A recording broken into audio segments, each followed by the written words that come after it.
प्राचीन समय की बात है। प्रहलाद के वंश में दुर्गम नामक एक अति भयानक, क्रूर और पराक्रमी दैत्य हुआ। वह देवताओं का कट्टर शत्रु था। दुर्गम जानता था कि इंद्र आदि देवताओं का बल वेद है। वेदों के लुप्त अथवा समाप्त होने जाने पर देवता शक्तिहीन होकर उनसे पराजित हो जाएंगे।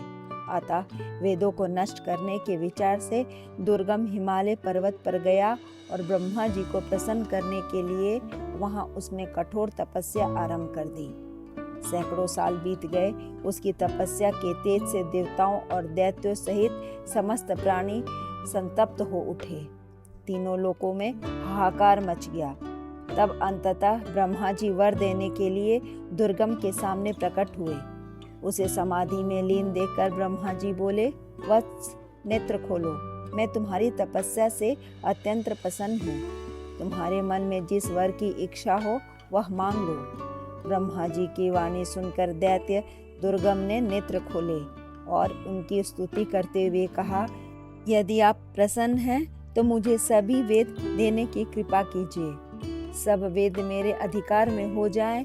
हे परमपिता, वेदों के साथ ही मुझे ऐसा अतुल्य बल प्रदान कीजिए जिससे कि देवता, मनुष्य, गंधर्व, यक्ष, नाग कोई भी मुझे पराजित ना कर सके। दुर्गम को इच्छित वर प्रदान कर ब्रह्मा जी ब्रह्मलोक को लौट गए। उनके वरदान के प्रभाव से ऋषि मुनि सारे वेदों को भूल गए। स्नान, संध्या, हवन, श्राद्ध, यज्ञ एवं जप आदि वैदिक क्रियाएं नष्ट हो गईं। सारे भूमंडल पर भीषण हाहाकार मच गया। इस प्रकार सारे जगत में अराजकता उत्पन्न हो गई। वर्षा बंद हो गई।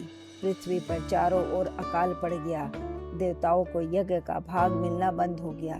वे शक्तिहीन होकर दैत्यों से पराजित हो गए और अपने प्राण बचाते हुए वनों में भटकने लगे। तब समस्त ऋषि मुनिगण भगवती माँ जगदम्बे की उपासना करने के विचार से हिमालय पर्वत पर गए। समाधि, ध्यान तथा पूजा द्वारा उन्होंने देवी की स्तुति आरंभ कर दी। उनकी स्तुति से भगवती माता साक्षात प्रकट हुई। भगवती ने उन्हें सांत्वना दी कि वे वेदों को दुर्गम के अधिकार से वापस लाएंगी। फिर देवसेना लेकर वे दुर्गम का वध करने को चल पड़ी।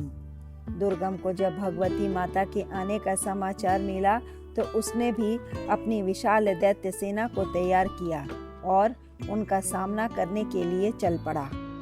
देवसेना और दैत्य सेना में भयंकर युद्ध आरंभ हो गया।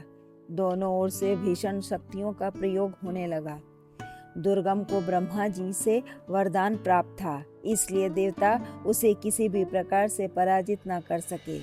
तब माता भगवती ने अपने अंश से कालिका, तारिणी, बगला, मातंगी, छिन्नमस्ता, तुलजा, कामाक्षी, भैरवी आदि अनेक देवियों को प्रकट किया और उनके साथ स्वयं दैत्य सेना और दुर्गम से युद्ध करने लगी।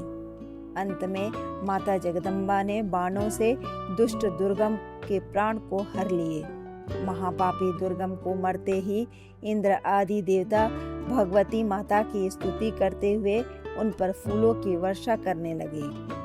दुर्गम का वध करने के कारण भगवती का एक नाम दुर्गा पड़ गया। धन्यवाद। कहानी अच्छी लगे तो लाइक करें, सब्सक्राइब करें, शेयर करना ना भूलें।